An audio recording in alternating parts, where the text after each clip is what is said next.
Yo guys, sekarang adalah waktu yang tepat buat kalian yang selalu menunda-nunda make smartphone compact.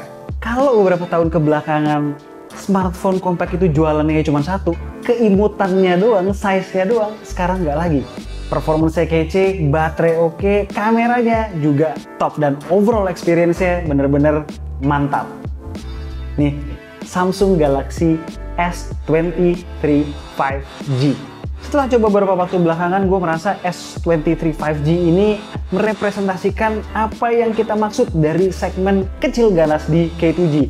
Sebuah smartphone yang ukurannya kecil namun punya experience yang ganas. Nah, plus minusnya gimana? Simak experience gue selengkapnya. Let's go!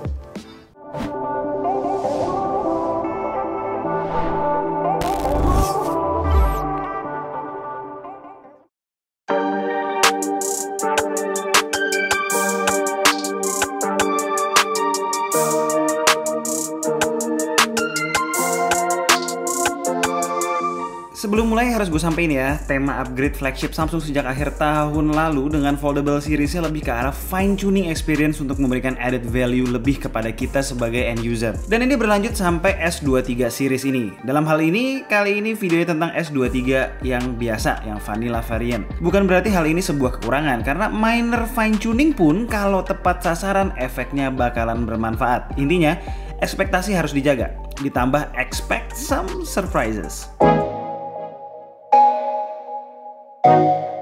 Seperti biasa, di awal gue sampein dulu ya hal yang kurang mengena di gue. Ketimbang S23 Ultra, secara fisik S23 tuh lebih mudah dikeciri perbedaannya ketimbang pendahulunya. Dan perubahan ini sebenarnya ada oke-nya, namun ada kurang oke-nya juga menurut gue. Desain kamera bump iconic sejak S21 series udah nggak ada di sini. Sekarang bahasa desainnya lebih clean, neat, and simple. Sekaligus lebih selaras dengan top end modelnya si Galaxy S23 Ultra. Dan ya gue suka-suka aja. Artinya oke dong. Nah, di sisi lain ketika gue megang S23 gak jarang ada orang yang nyindir gue. Bro, itu seri S atau seri A? Ini nih kurang oke-nya. Gue berharap seri flagship Samsung punya tongkrongan yang lebih unik ya ketimbang seri mid-range. Lalu gue notice frame-nya sekarang lebih boxy, nggak rounded lagi. Terus kalau di notice, back cover-nya tuh sekarang lebih flat. Jadi menimbulkan sudut antara frame dengan back cover-nya. Jadi ya memang memberikan kesan lebih mewah dan pro, tapi at times gue merasa sedikit tajam ya pinggirannya, terutama saat gue genggam di telapak tangan secara naked nggak pakai case. Poin ini sih bukan sesuatu yang esensial, tapi detail kecil yang perlu kalian ketahui aja. Toh pasti mayoritas dari kita bakalan pakai case juga kan. Perlu di note penggunaan recycled material di komponen semakin banyak di sini dibandingin generasi sebelumnya. Good move for a sustainable future. Rest of the phone bisa gue bilang totally lovable berkat fine tuning yang diberikan Samsung. Opsi warnanya kali ini banyak, ada 6, 2 diantaranya yang online eksklusif. Walau unit gue sekarang berwarna lavender, personal favorite gue sebenarnya yang lime. Terlihat fresh di mata karena nggak pernah eksis sebelum-sebelumnya. Dan online eksklusif color ini sudah ready sekarang. Ini menurut gue adalah langkah yang positif ya dari Samsung ketimbang memasukkan opsi warna baru di kemudian hari kayak tahun lalu gitu. Lanjut dari sisi handling satu tangan dan berat, DNA pendahulunya tuh masih kuat alias sangat nyaman. Ditambah lagi material kaca di bagian layar dan belakang sekarang udah pakai Gorilla Glass Victus generasi kedua yang diklaim memberikan proteksi lebih ketika jatuh pada permukaan yang lebih solid kayak konblok, aspal, dan sejenisnya. Tapi ya saran gue lagi-lagi tetaplah pakai case karena glass is glass, namanya kaca yang bisa pecah. Mumpung udah nyenggol layar nih, sekarang kita bahas aja. Basic speknya mirip dengan S22. 6,1 inch Super AMOLED display dengan adaptive refresh rate 48-120Hz dan resolusi Full HD+. Yang gue rasa merupakan sebuah kombinasi yang pas untuk mendapatkan battery life yang reliable. Kemudian menilik pixel density-nya 425 ppi. Upgrade-nya justru ada pada peak brightness yang bisa dicapai 1750 nits. Ini berarti sejalan ya dengan pengalaman gue outdoor, visibility-nya tuh bagus, berasa banget pas gue lagi banyak kegiatan outdoor belakangan ini. Walaupun memang sejujurnya dulu di S22 gue nggak ada komplain, tapi dikasih ekstra ya, kenapa enggak? Terus di saat nonton konten HDR berasa lebih nonjok brightness-nya. Terlepas experience konten consumption-nya yang memang udah kelas A+ dari berbagai aspek. Sekarang S23 sampai dengan S23 Ultra, experience-nya sama karena spek brightness-nya sama. Nice. Next, terkait performa, S23 series menggunakan Snapdragon 8 Gen 2 for Galaxy yang artinya punya clock speed CPU dan GPU yang sedikit lebih tinggi ketimbang Snapdragon 8 Gen 2 pada umumnya. Namun peningkatan secara angka tidak akan berarti kalau tidak diimbangin oleh experience yang baik dari angle performa dan dampaknya terhadap konsumsi baterai. Berbagai game yang gue tes bisa stabil di 60 fps di settingan tertinggi. Contohnya di Apex Legends main Team Deathmatch suhu nggak lebih dari 40 derajat dan fps stabil di 60. Game lain pun nggak ada isu, touch-nya juga aman. Cuma memang opsi grafis di beberapa game belum lengkap ya. PUBG belum bisa 90 fps, lalu untuk Mobile Legends hanya mentok di high untuk frame rate dan graphic quality-nya. Sementara game gue sehari-hari LOL Wild Rift juga belum bisa 120 fps. HP bersnapdragon 8 Gen 2 lain yang udah gue coba mayoritas masih begini juga, termasuk S23 Ultra karena chipsetnya baru sementara game developernya belum update. Tapi yang namanya handphone compact diajak main Genshin Impact ya kesulitan juga. Memang nggak stabil di 60 fps. Di limit nih gue rasa karena sejak awal fps udah fluktuatif dan semakin berat ketika suhu mencapai 42 derajat Celcius di menit 8 permainan. Untuk average fps sih masih dapat 50 ke atas. Hal ini ya expected sih, bukan karena ini game yang super demanding aja, tapi juga karena S23 adalah sebuah handphone compact, meaning nggak banyak space di dalam buat menyebar panas dan nggak didesain untuk heavy games kayak Genshin Impact. We'll see ya, apakah next update akan bisa bikin lebih stabil. Satu fitur gaming baru yang sepertinya bakal diturunkan juga ke handphone Samsung sebelumnya adalah bypass charging. Adanya di Game Booster nih opsinya, jadi bisa main game sambil nyolok listrik, tapi nggak sambil ngisi baterai. Alhasil nggak bikin umur baterai pendek gara-gara panas. Mantep nih, fitur yang biasanya ada di gaming phone masuk ke S23. Tidak cuma performanya yang baik, ketahanan baterai juga oke. Ini menurut gue adalah satu area yang peningkatannya paling berarti buat kalian yang mempertimbangkan smartphone compact namun worry sama ketahanan baterai. Dengan pattern pemakaian sehari-hari gue seperti yang kalian bisa lihat pada grafis ini, gue bisa dapetin screen on time lebih dari 6 jam dengan durasi pemakaian seharian. Ini artinya ada improvement yang berarti. Dulu di S22, 5 jam SOT aja udah best banget, susah tuh. Ini berkat efisiensi 8 Gen 2 serta baterai yang meningkat 200 mAh dari generasi sebelumnya menjadi 3900 mAh.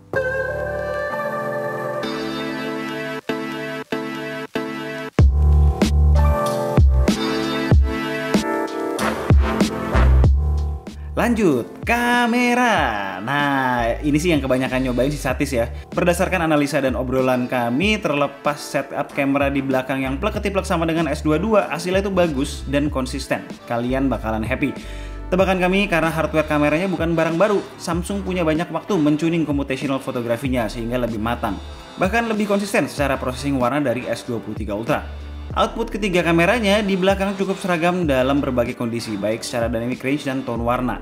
Kalau soal sharpness, jelas ultra wide biasanya tidak sebaik kedua lensa lainnya. Bahkan di kondisi low light, di mana masih ada light source, mode auto ketiganya udah bagus, tidak perlu nyalain night mode. Untuk foto-foto portrait gue prefer pakai lensa 3x ya, untuk hasil yang lebih dramatis. Terlepas 1 kali atau 3 kali yang kalian gunakan, edge detection-nya ketika mode portrait tetap rapi. Nah sekarang gue mau spesifik berbicara mengenai kamera utamanya. Saran utama gue adalah hindari gunakan night mode ketika jepret objek orang dalam kondisi low light. Emang benar dynamic range-nya dan exposure control-nya bakalan better, possibly juga less noise juga, tapi feel prosesnya jadi keluar. Kena sharpening, lalu muka lebih glowing, kontras juga ningkat. Seringkali gue prefer mode autonya karena disitu karakternya lebih natural dengan fine grain dan sharpness yang apa adanya. Sama, kena indoor lighting juga gitu, justru lebih jomplang bagusnya auto ketimbang night mode-nya. Kembali lagi, ini soal pilihan dan selera. Mengenai skin tone, memang in general fotografi handphone Samsung opsi yang diambil adalah eye pleasing, namun ya nggak lebay di sini. Sosmed ready lah. Kalau masih ada room for improvement di kondisi backlight, dynamic range-nya lebih fokus mengekspos foreground atau terkadang sekedar kurang maksimal. Begitu juga dengan lensa ultra wide dan kamera selfie. Mungkin ini memang jalan yang diambil Samsung supaya tidak mengorbankan objek utama ya, demi look yang lebih balance. S23 series apapun yang kalian beli, kamera selfie-nya semua 12 megapiksel dan punya autofocus. Double upgrade nih dari S22, resolusi naik, nambah fitur juga. Karakter fotonya sama dengan karakter kamera utama di saat kondisi good light. Untuk low light kebalikannya, gue justru prefer foto night mode-nya, jauh beda dengan autonya. Dengan catatan pakai 2 tangan ya, megang handphonenya untuk menghindari blur atau fail.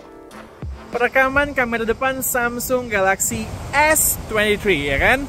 Ini ya udah enak banget lah kalau kita ngomongin perekaman dari kamera depan handphone Samsung.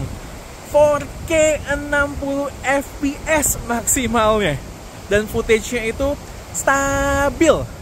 Ini sebuah hal yang kita sangat sulit untuk dapatkan di handphone belasan bahkan puluhan juta sekalipun untuk brand-brand yang berasal dari China sana. Jadi gue selalu suka kalau vlogging, videoan pakai handphone Samsung flagshipnya. Mantap. Kamera utama 50 megapiksel di belakang bisa merekam up to 8K 30 fps. Artinya apa? Frame-nya itu lebih smooth, nggak berasa kayak patah-patah. Use case-nya juga lebih banyak. Di timeline kalian mungkin lebih compatible. Kemudian kalau diposting di social media di mana-mana juga berasa lebih enak aja di mata. Melihat semua sampel kamera yang ada, rasanya nggak lebay kalau gue bilang Samsung Galaxy S23 adalah compact smartphone dengan kamera sistem terbaik saat ini. Untuk kekurangan-kekurangan yang udah sih rajin ya diperbaiki dengan software update yang rutin banget. Rest of the phone, gue rasa kalian semua udah familiar. Performa dari vibration motor, stereo speaker, dan in-display fingerprint sensornya bagus. Punya fitur 5G, dikasih rating IP68 dan mendukung wireless charging 15 watt dan reverse wireless charging. Lalu nggak ada jack 3,5 mm dan slot SD card. Kemudian nggak dapet charger. Seperti biasa. Support 25 watt anyway, chargingnya. Agak kalah saing nih Samsung di area yang satu ini. Menangnya di urusan software. S23 series dijamin dapat 4 kali Android upgrade, 4 kali One UI upgrade, dan 5 tahun security update. Gile, kurang long term apa nih supportnya, ya nggak? Gue yakin kayaknya user flagship mah udah ganti handphone duluan sebelum support softwarenya habis. FYI sekarang One UI-nya di versi 5.1 on top of Android 13 dengan security patch Januari. Ini tuh masuk skin Android favorite K2G dengan segala kemudahan dan simplicity UX yang ditawarkan. Sebelum kelupaan, RAM-nya 8GB LPDDR5. Walaupun sebenarnya terkesan pelit ya buat handphone belasan juta, tapi secara experience gue jarang kehabisan nafas saat menggunakan aplikasi sehari-hari.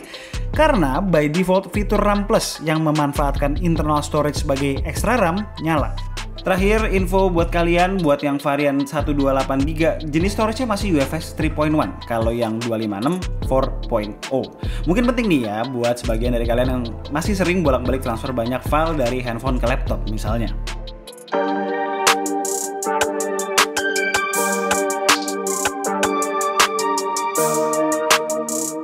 Alright, Samsung Galaxy S23 5G. Udah beberapa tahun kebelakangan sebenarnya ya, base varian dari S series ini menjadi pilihan orang ketika ingin menikmati smartphone Android yang compact namun minim kompromi. Nah, di S23 5G ini Samsung mencoba untuk menekan kompromi tersebut dengan fine tuning yang menurut gue tepat sasaran. Terutama menurut gue yang penting banget adalah soal baterai. Sekarang bener-bener bisa gue experience, at least dengan pemakaian gue, bisa experience all day battery life dengan smartphone yang sekompak ini. All in all, menurut gue Samsung Galaxy S23 5G ini berpeluang untuk memikat calon user baru yang tadinya memandang smartphone compact sebelah mata karena S23 5G ini highly recommended compact phone. Sekian aja video dari gue kali ini. Gue Alessa and this is K2G. Tunggu racun-racun kami berikutnya. Ciao.